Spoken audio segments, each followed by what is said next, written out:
The lobby of the Grand Chandelier Hotel was the kind of place where silence cost more than most people earned in a week. It was a Friday evening, and the air was thick with the scent of expensive cologne, its polished wood, and the faint, sweet aroma of hors d'oeuvres being carried by waiters in crisp white uniforms. A massive crystal chandelier hung from the ceiling, casting warm golden light over the marble floors. Everywhere you looked, there were people dressed in their finest suits and shimmering dresses, holding glasses of champagne and speaking in low, important voices. They were there to be seen, to network, and to impress each other.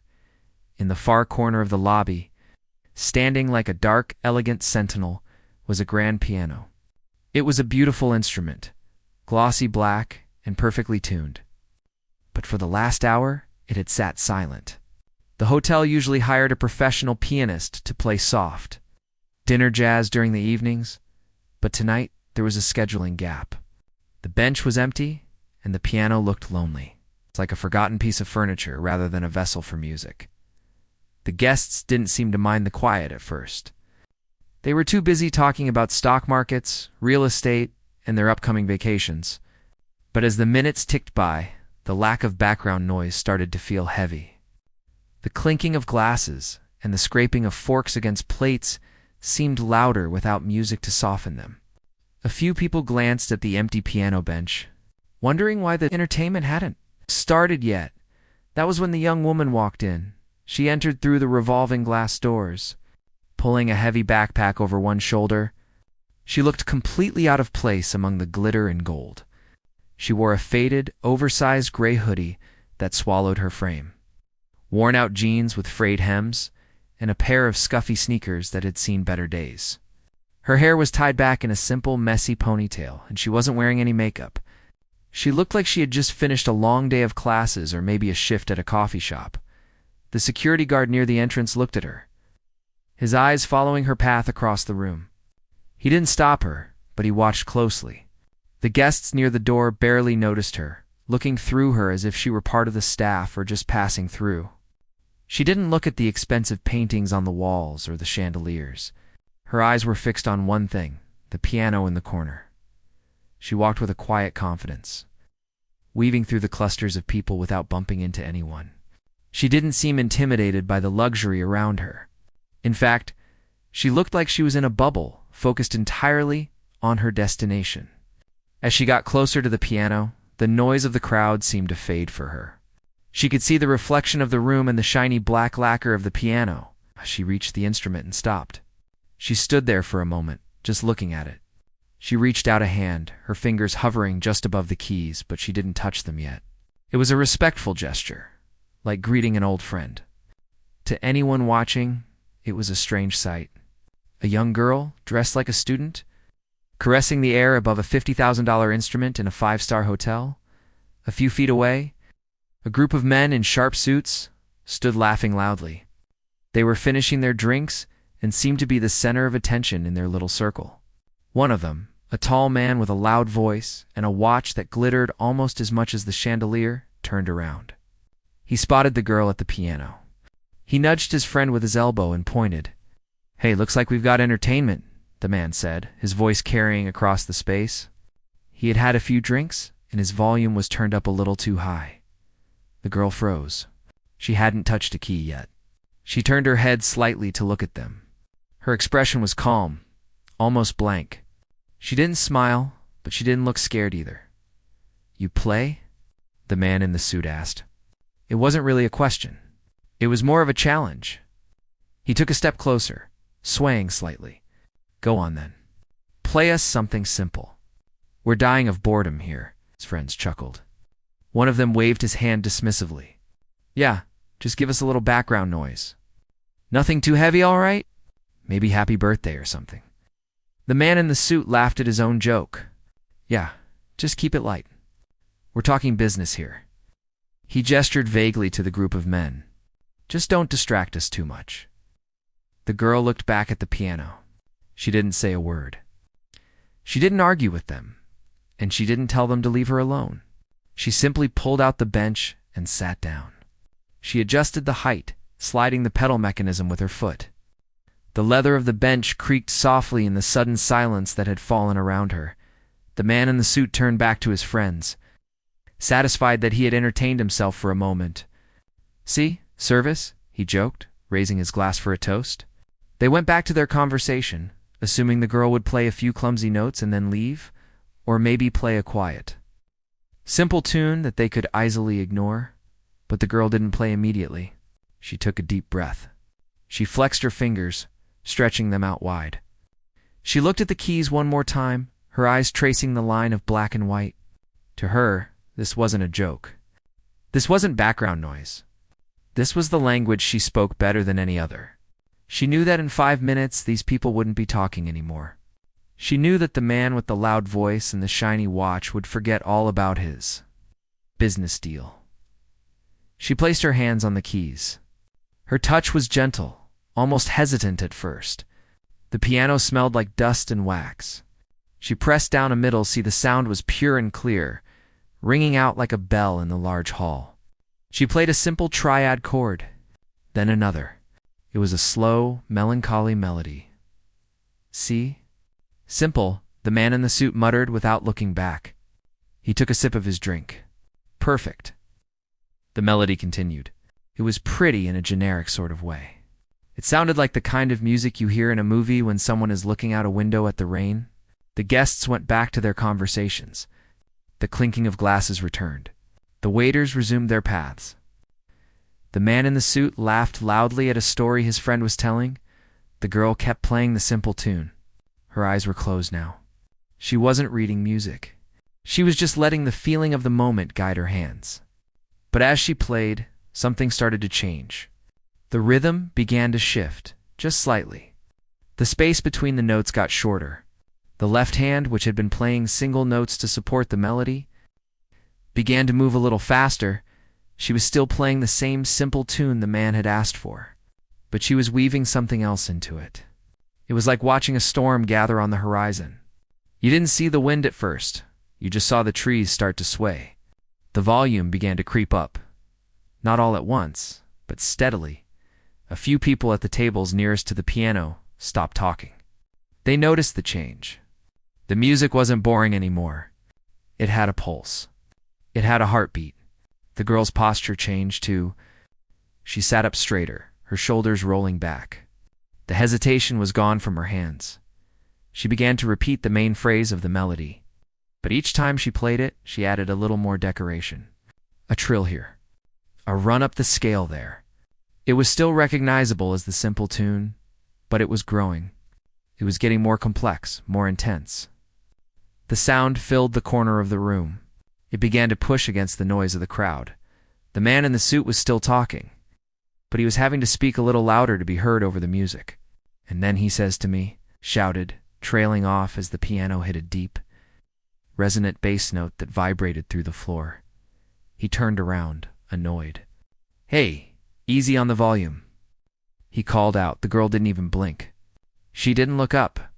She was deep inside the music now. Her fingers were moving faster, blurring slightly as they danced across the ivory keys. The simple melody was still there, hidden in the layers of sound, but it was no longer soft or sad. It was powerful. It was angry. It was exciting. She transitioned from the gentle major key into a minor key, and the mood in the room shifted instantly. The light, background feeling vanished, replaced by something heavy and dramatic. It felt like a movie score now. The guests who had been ignoring her were now turning their heads. One by one, conversations stopped. You could feel the focus of the entire room shifting toward the corner. A young couple near the front put down their phones.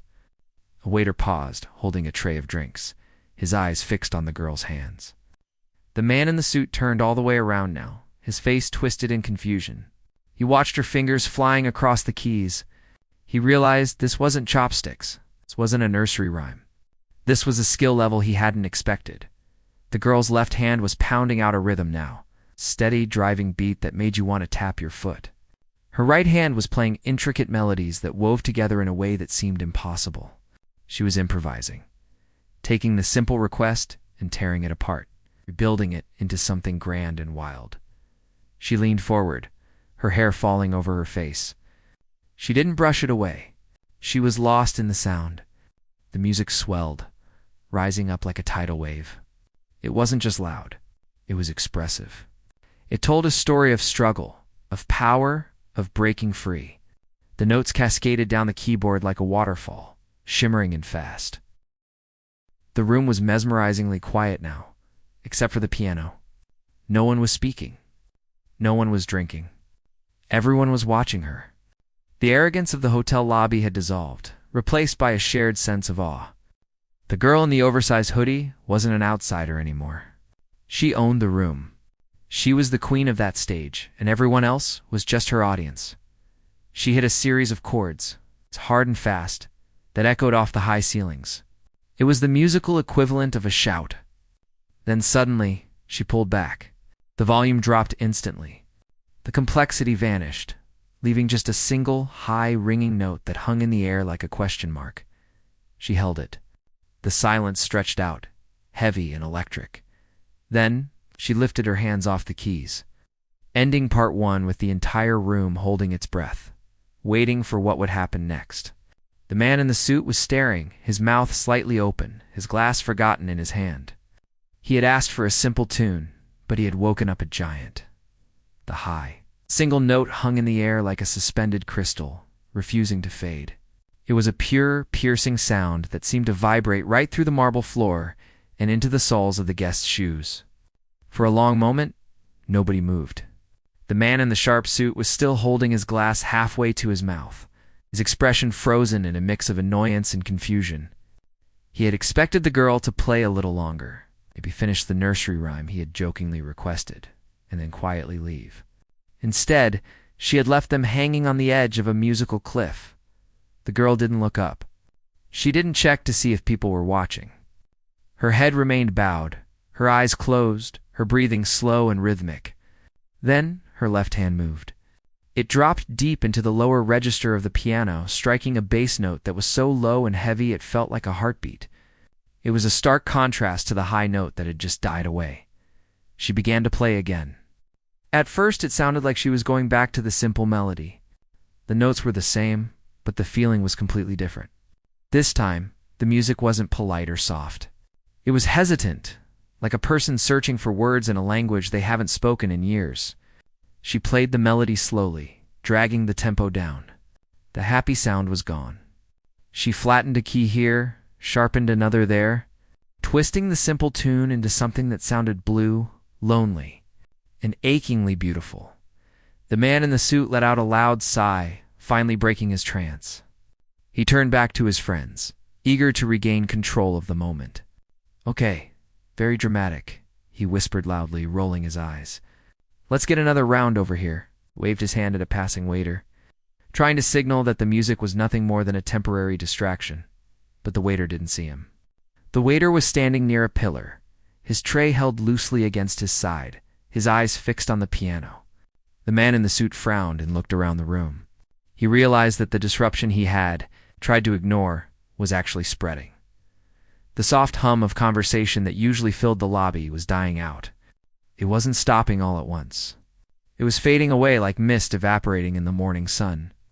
Two women sitting on a velvet sofa near the piano stopped looking at their phones.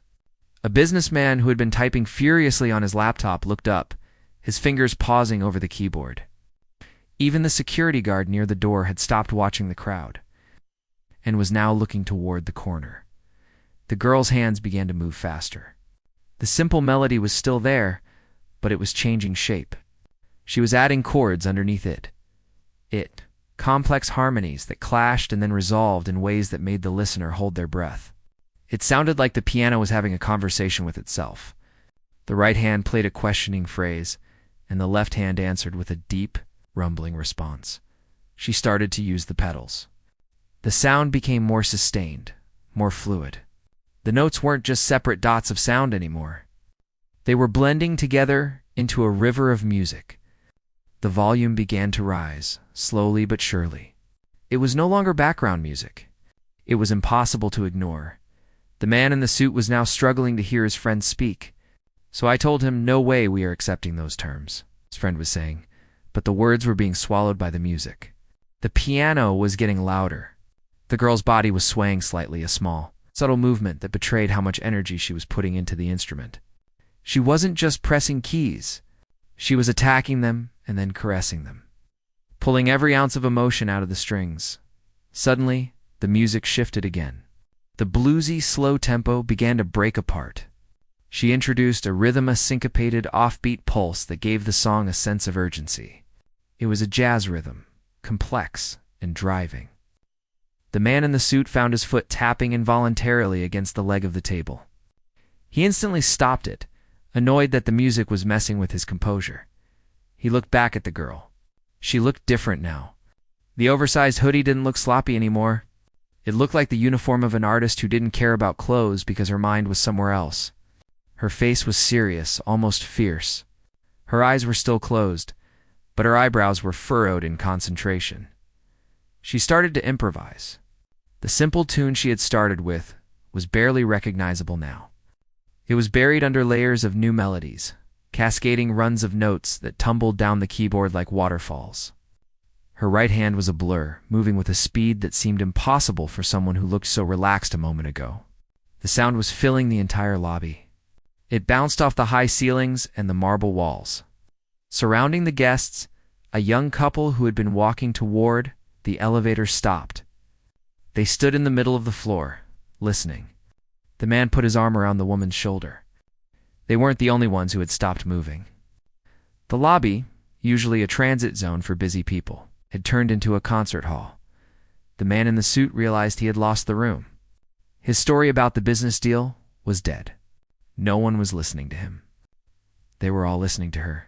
He felt a strange mix of emotions and annoyance that his night had been hijacked, but also a grudging fascination. He knew a little about music. He had taken lessons as a kid, forced by his parents. He knew that what she was doing was hard. He knew that improvising at that level, keeping the rhythm while changing the melody on the fly, required a level of talent that couldn't be taught. It was a gift. The girl's playing became even more intense. She started leaning into the piano, putting her whole body weight into the loud chords. The bass notes were thundering now, shaking the floor. The contrast was incredible. 1 second she would be playing a soft, delicate melody that sounded like a lullaby. And the next second, she would crash down on the low keys with a sound like a thunderclap. It was emotional. It felt like she was telling a story without words, a story of struggle, of rising up, of fighting against the odds. It was impossible not to draw parallels. Here was a young woman, dressed in cheap clothes, playing in a hotel filled with rich people who had ignored her. And now, she was the one with the power. She had the microphone, so to speak. She had the voice. And she was using it to command their attention. The music started to build toward a climax. The tempo got faster. The complexity increased. She was weaving together 3 or 4 different melodies at once, her hands crossing over each other, jumping from one end of the keyboard to the other. It was dizzying to watch. The waiters had stopped serving. The bartenders were leaning over the bar to get a better look. Even the receptionists had stopped typing to listen. The only person in the room who seemed vaguely uncomfortable was the man in the suit. He felt a strange pressure in his chest. The music was so passionate, so raw, that it made his complaints about stock prices and hotel service feel small and insignificant. He looked at his friends. They weren't looking at him. They were staring at the piano, their faces slack with amazement. He realized that for the first time all night, they were seeing something real. Not a fake smile, not a business transaction, but raw, unfiltered talent. The girl suddenly slammed her foot on the sustain pedal, holding it down. She played a series of rapid, staccato chords that rang out like church bells, echoing through the vast space. Then, just as suddenly, she pulled her hands back. The sound faded slowly, leaving the room in a silence that was heavier than before. But she wasn't done. The silence only lasted for a second. She took a deep breath, and then she launched into the next phase. It was faster now, almost aggressive. The bass line was driving, insistent. She was taking the simple tune and turning it into a symphony. The dynamic range was huge, soft whispers of sound followed by a roar of volume. She was showing them that she wasn't just a piano player. She was a musician in the truest sense of the word. People started pulling out their phones. They weren't recording to mock her. They were recording to capture the moment. You could see the screens lighting up in the dim light of the lobby, all pointed toward the corner. The girl didn't notice. Or if she did, she didn't care. She was in her own world. The hoodie, the cheap sneakers, the noisy lobbyette, all disappeared. There was only her and the music.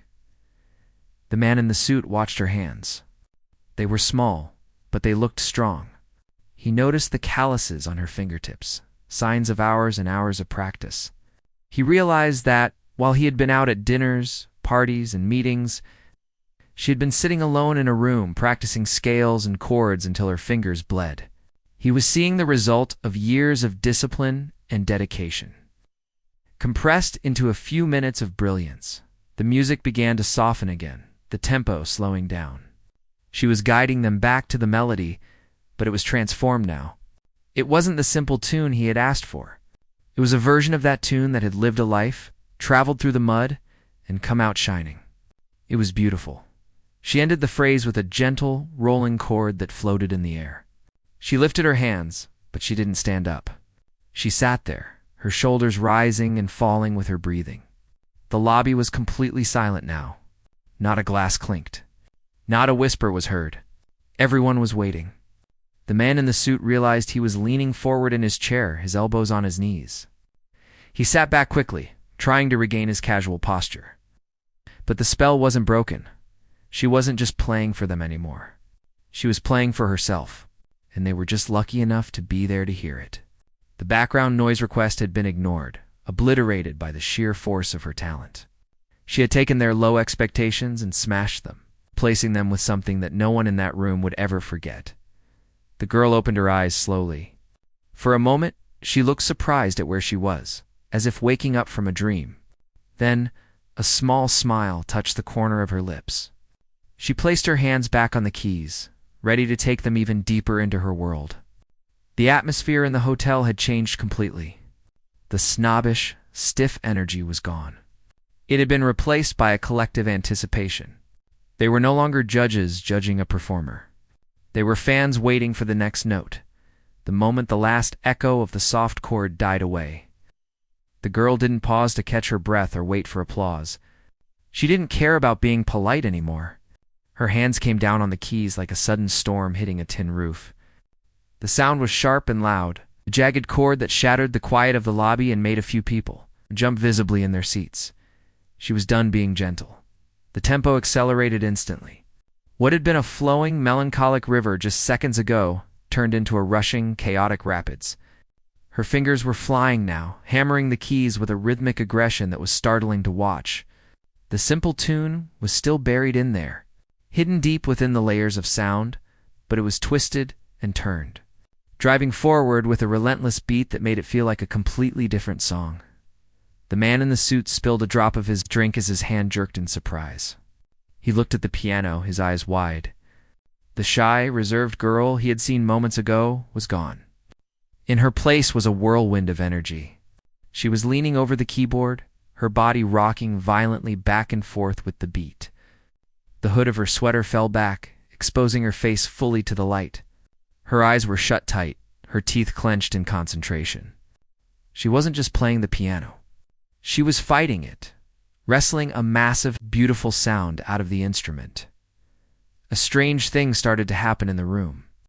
The invisible wall that usually separates the help from the guests in a fancy hotel began to crumble. The people at the bar stopped looking at their reflections in the mirrors. The tourists who had been checking in stopped looking at their watches. Every pair of eyes in the lobby was locked onto the corner. The music was demanding. It didn't let you ignore it. It had a heavy, driving bass line that thumped in your chest like a fast heartbeat. It was the kind of rhythm that makes you tap your foot before you even realize you were doing it. The man in the suit looked down and saw his own leg bouncing nervously. He stopped it, crossed his legs, and folded his arms, trying to look unimpressed. But his eyes betrayed him. They were glued to the blur of her hands. She was playing with a speed and precision that seemed impossible for a human being. Her right hand was moving so fast it looked like a vibration. dancing on the high keys while her left hand pounded out the foundation of the song. She was improvising, making it up as she went along. But it sounded like she had practiced this specific piece for 1,000 years. Every time the music felt like it was going to fall off a cliff, she caught it with a brilliant change of key, swinging the melody back up to the heights. The crowd began to shift physically. People who had been sitting far away, near the elevators and the front desk, started to drift closer. It was a slow, unconscious movement, like iron filings being drawn to a magnet. They wanted to see. They wanted to hear. A few people pulled their phones out, not to record a silly clip for a joke, but to capture something magical, eh? Young woman in a red dress walked right past the man in the suit without acknowledging him, which annoyed him greatly, but she didn't care. She was walking toward the piano. She stood a few feet away, watching the girl's hands with a look of pure wonder on her face. The complexity of the music was rising. She was weaving in classical techniques, now fast runs of notes called glissandos that raced up the keyboard like a sprinter. She used the sustain pedal to create a wash of sound, then released it abruptly to make the notes sound crisp and staccato. The dynamic range was huge. 1 second she was whispering on the keys. In the next she was banging out a fortissimo that shook the water glasses on the tables. The man in the suit leaned forward. He knew a little about music. He had taken piano lessons for 3 years when he was a boy, and he had quit because he hated practicing the scales. He remembered how hard it was just to get his fingers to move independently. Looking at this girl, he realized he hadn't even scratched the surface. She was controlling 10 fingers, 2 feet, and her entire body all at the same time. She was thinking 3 measures ahead, planning the chords, feeling the rhythm. He felt a strange sense of shame wash over him. He remembered how he had spoken to her. Give us a little background noise. He had judged her by the hoodie and the sneakers. He had looked at her young face and assumed she had nothing to offer. Now, she was offering more than anyone else in the room had ever offered. She was giving them passion. She was giving them soul. And she was doing it without saying a single word. The music shifted again, taking a dark minor turn. The atmosphere in the lobby became heavy, almost electric. The fast notes were still there, but the melody underneath was sad and piercing. It felt like a cry for help, or a lament for lost dreams. You could feel the emotion radiating off her. Her shoulders were tense, her head bowed low. It was as if she was pouring all her hidden pain, all her struggles, all the times she had been underestimated into the keys.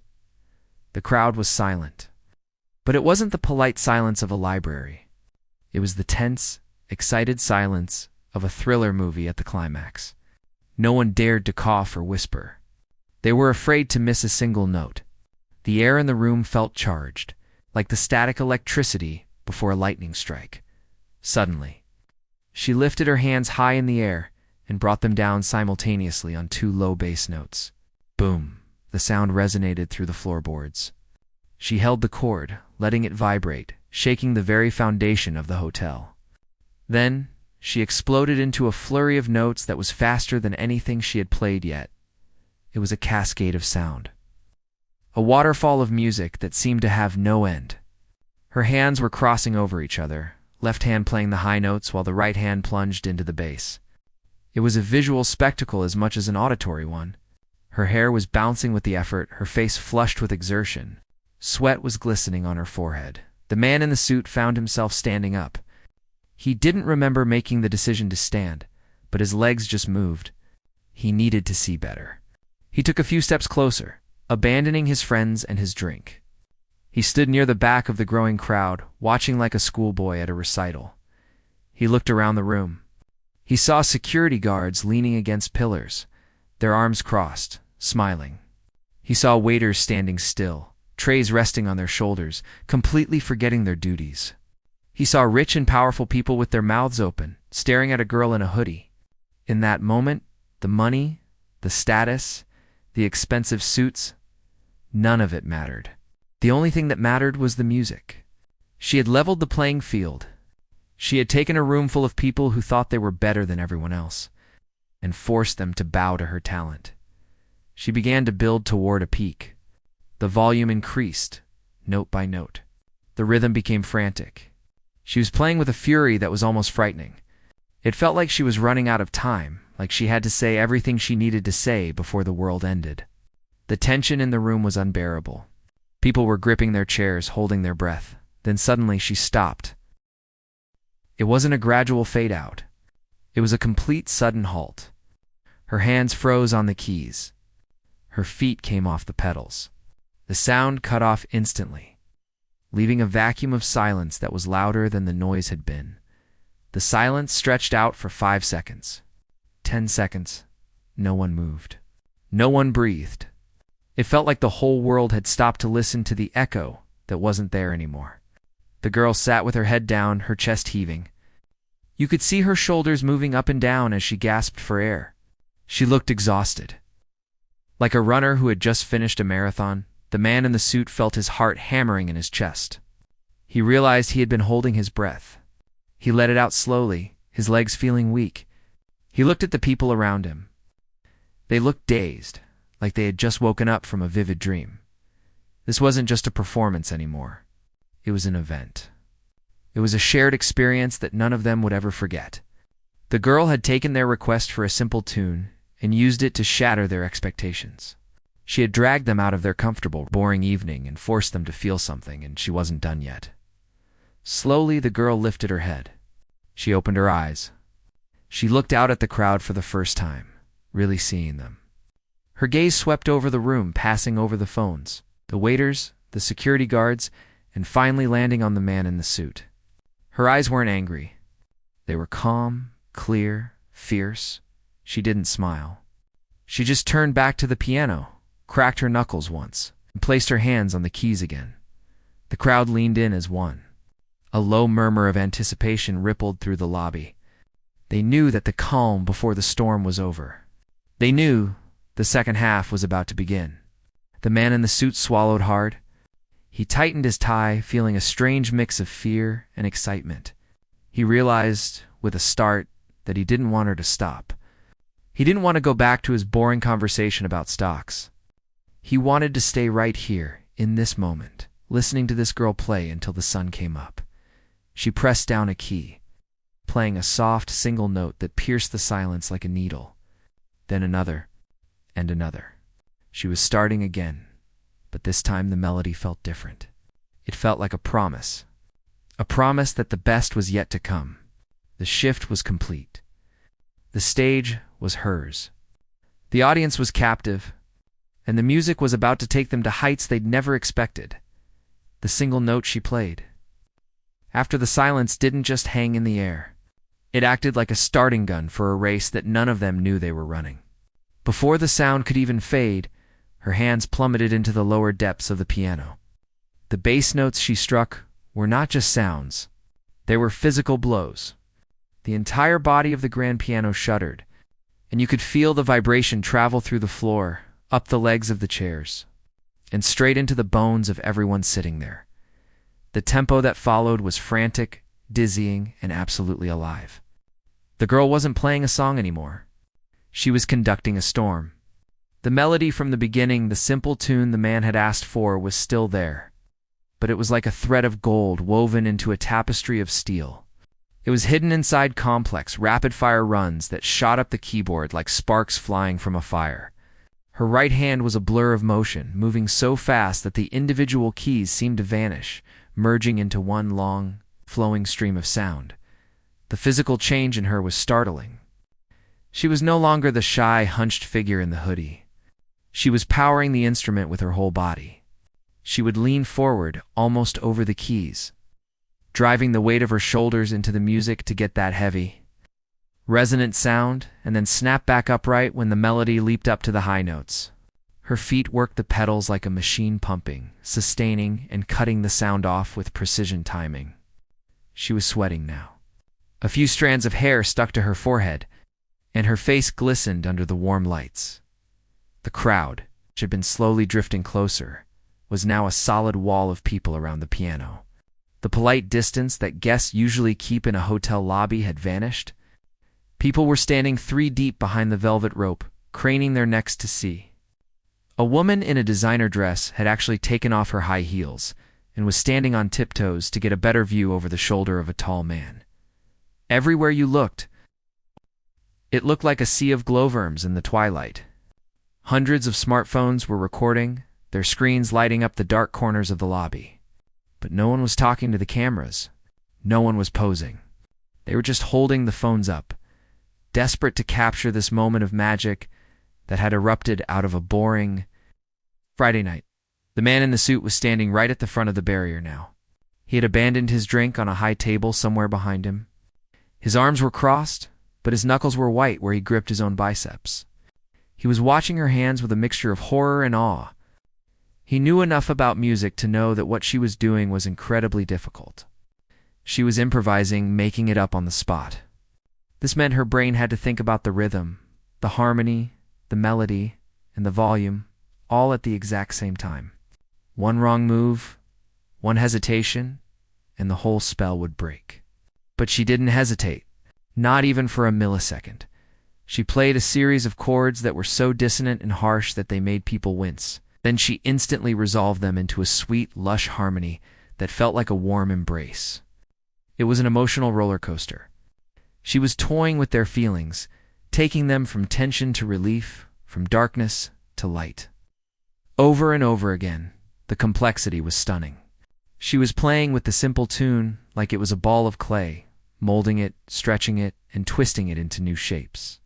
Sometimes she played it fast and frantic like a chase scene in a movie. Other times she slowed it down to a crawl, dragging out the notes until they were dripping with sadness. She was telling a story without words, a story that everyone in the room understood deep down in their gut. It was a story about fighting to be heard, about breaking out of a box, about proving people wrong. The volume was rising steadily, pushing the limits of what a grand piano could do. She wasn't holding back. She was attacking the keys with a ferocity that was almost aggressive. The sound filled the entire space, echoing off the high ceiling and bouncing off the marble floors. It was loud enough that you could feel the air pressure change in your ears. The man in the suit felt his heart pounding in sync with the bass. Drum rhythm of her left hand. He looked at the girl's face. It was contorted with effort. Her eyes squeezed shut, her mouth opened slightly as she gasped for air between phrases. She looked like she was in a trance. He wondered where she learned to play like this. Was she a prodigy? A street musician who got lucky? Or just a student who practiced in a garage while everyone else was sleeping? He felt a strange pang of jealousy. Not for her skill, he knew he could never have that, but for her passion. She had something to say to the world, and she was saying it with every fiber of her being. He looked at his own life, filled with meetings, contracts, and polite conversations that meant nothing. He looked at his friends, still standing by the high table, checking their watches, looking bored despite the spectacle. He realized with a sudden clarity that he was the boring one. He was the background noise. She was the real thing. The music entered a new phase. It became chaotic, wild, untamed. Her hands were crossing over each other constantly, the left hand jumping up to play the high notes while the right hand dove down to the bass. It was visual chaos but musical perfection. The rhythm was syncopated and unpredictable, keeping the audience guessing, making them lean in closer, waiting for the next beat to drop. The energy in the room was at its peak. It felt electric. You could feel the excitement humming in the air. Strangers were looking at each other, wide-eyed, grinning, shaking their heads as if to say, "Can you believe this?" The waiters had given up entirely. The bartender was standing on top of the bar, craning his neck to see. Even the hotel manager, a stern older woman who usually frowned at noise, was standing near the front desk, clutching her hands together. A look of pride on her face. The girl was sweating heavily now. The oversized hoodie was dark with moisture in patches. Her hair was completely wild. She looked exhausted, but she didn't stop. She was pushing herself to the limit, driven by some inner engine that refused to quit. She was playing at a speed that seemed physically impossible for human fingers. The sound was a wall of noise, a tidal wave of music that was crashing over the audience, drowning out their thoughts, their worries, their egos. Suddenly she began to build toward the end. The melody started to climb. She was taking the tune higher and higher, adding more and more notes, layering chords on top of chords. Building a tower of sound that reached for the sky, the volume increased, note by note. The tension in the room became unbearable.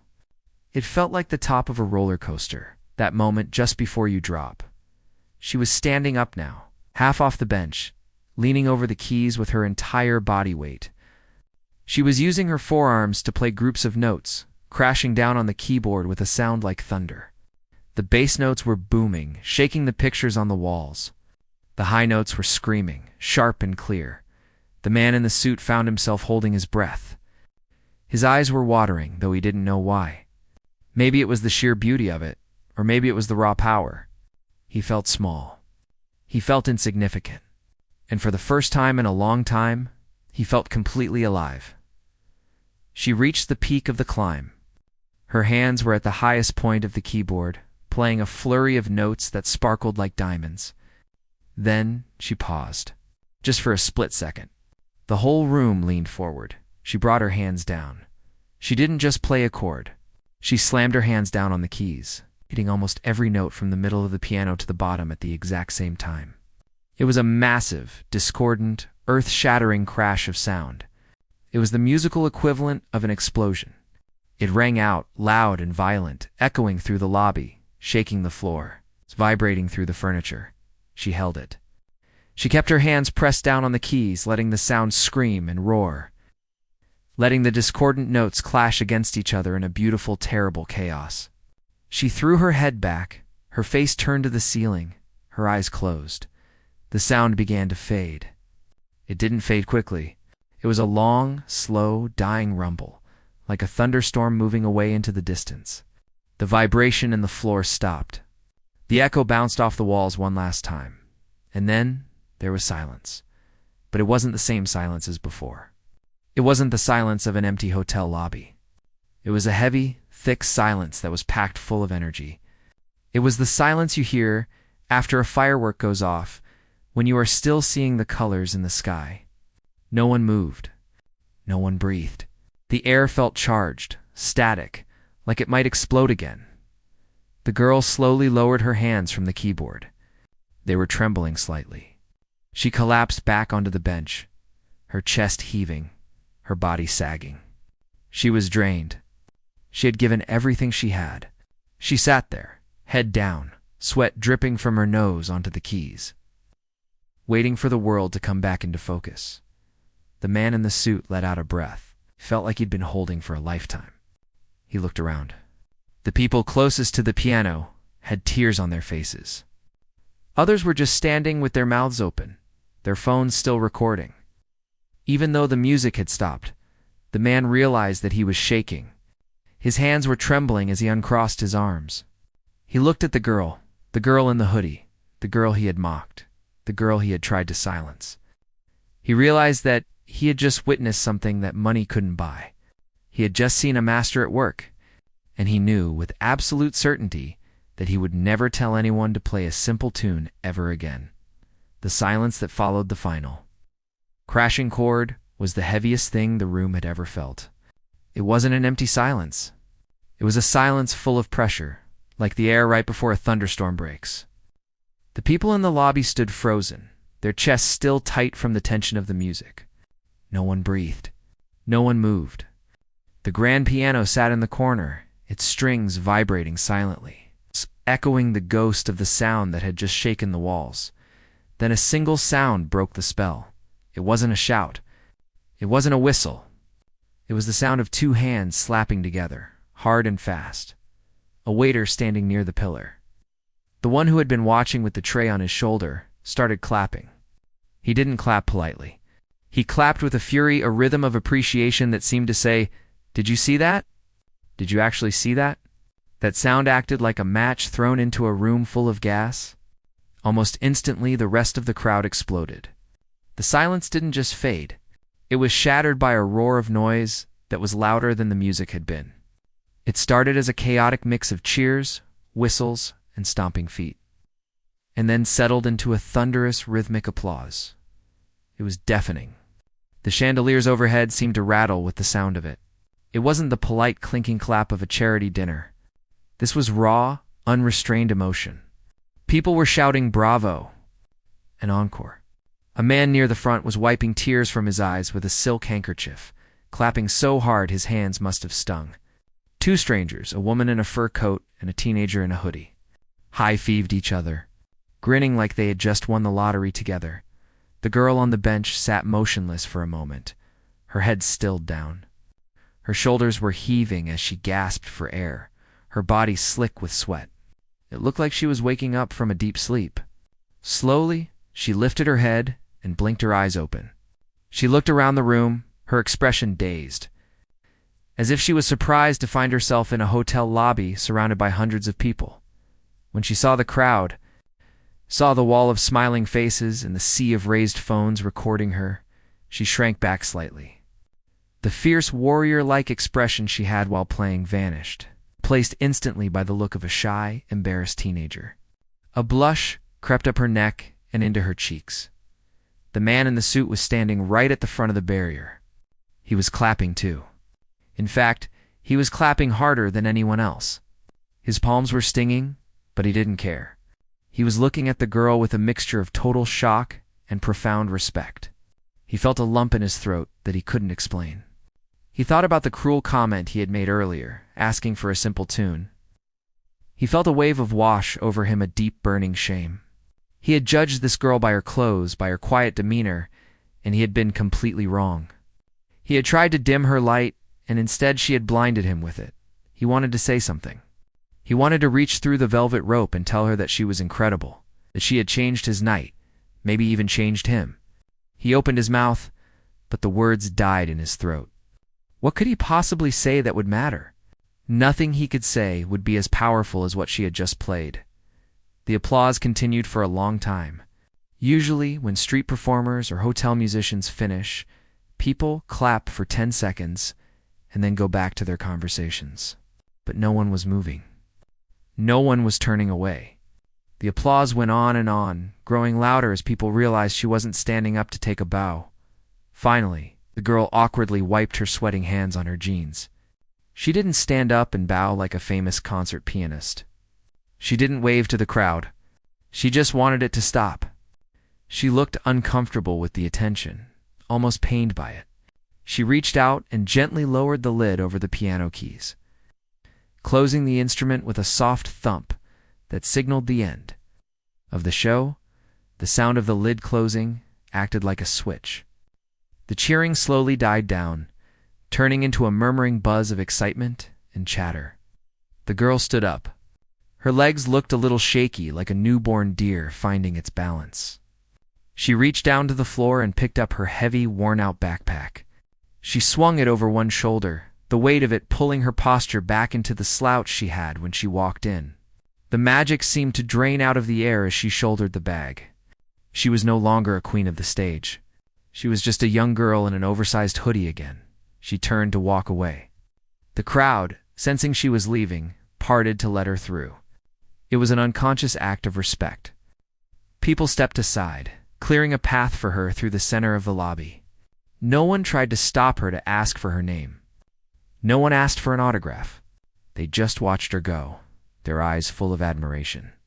The man in the suit stood right in her path. As she walked toward him, he felt his heart rate spike. He straightened his jacket, nervously smoothing the fabric. He wanted to apologize. He felt a desperate need to let her know that he wasn't really a bad guy, that he just didn't know. As she got closer, she didn't look at him. She kept her eyes on the floor, her hand gripping the strap of her backpack tight. She looked like she just wanted to escape, to find a quiet corner where she could breathe again. But just as she passed him, she slowed down. She stopped for a split second. She looked up. Her eyes met his. The man froze. He expected to see anger, or maybe sarcasm. He expected her to smirk at him, to gloat. But her eyes were completely clear. There was no arrogance there. There was no judgment. She looked at him with a calm, quiet gaze that was more piercing than any shout. It was the look of someone who knew exactly who she was, didn't need his validation or anyone else's. She offered the tiniest, almost invisible nod. It wasn't a nod of submission. It was a nod of acknowledgement. Then, just as quickly as she had stopped, she moved past him. The man turned around to watch her go.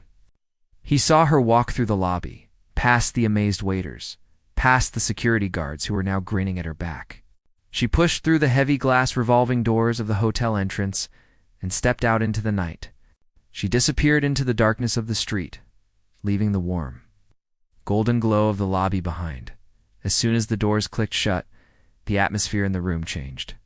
The spell was broken. The heavy, magical feeling began to dissipate, placed by the cold reality of a Friday night in a hotel. The man's friends walked up to him, their drinks in hand. They looked a bit shaken, but they were already trying to brush it off and return to their normal selves, one of them said, letting out a long breath and fanning his face with his hand. That was unexpected. She really can play. I'll give her that.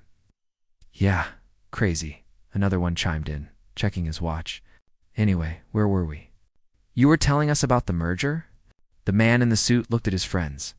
He looked at their expensive suits, their bored expressions, their superficial concern with getting back to business.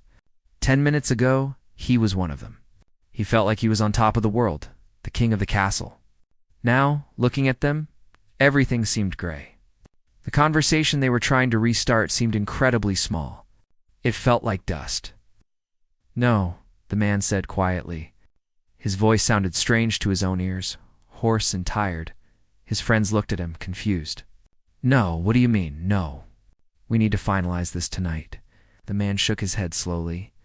He looked back at the empty piano bench in the corner. The instrument sat there, silent and majestic. It looked just like it did before. But the room felt different. The air felt thinner. I don't want to talk about the merger right now, the man said. He realized he couldn't just go back to being the person who mocks talent to look cool. He didn't have the energy for it. He walked away from his friends, ignoring their protests. He walked over to the piano and stood in the exact spot where the girl had been sitting. He looked down at the keys. They were still slightly warm. He could see the faint imprint of her fingers on the ivory. He stood there for a long time, just listening to the fading sounds of the lobby, the clinking glasses, the distant ring of the elevator, the murmur of voices, but all he could hear was the music around the room. The guests were slowly settling back down. The waiters went back to serving tables. The bartender climbed down from the bar. The buzz of conversation returned, filling the space with noise. But it wasn't the same noise as before. The story of the girl in the hoodie was already spreading. People were showing the videos on their phones to their friends, whispering, "You have to see this." The magic of the performance had been captured. But the feeling of being in the room, of feeling the floor shake and the air vibrate, was something that couldn't be recorded. That was only for the people who were there. The man in the suit straightened his tie one last time. He felt a strange lightness in his chest. He walked out of the hotel, stepping through the same revolving doors the girl had used. He stood outside on the sidewalk, looking up and down the street. It was busy with traffic and pedestrians, but she was gone. He hailed a taxi. As he climbed into the back seat, the driver asked, "Where to, sir?" "Home," the man said. He leaned his head back against the seat and closed his eyes. For the entire ride, he didn't check his emails. He didn't make any calls. He just sat in the dark, listening to the silence, replaying the music in his mind. He realized that she hadn't just played a tune. She had taught him a lesson about humility and the hidden depths of strangers. And he knew, with absolute certainty, that he would never hear music the same way again. The piano sat in the lobby, silent once more. But to everyone who had been there, it wasn't just a piece of furniture anymore. It was a place where something extraordinary happened. And as the night went on, every time someone walked past that empty bench, they paused for just a second, remembering the girl who took over the stage and owned the night.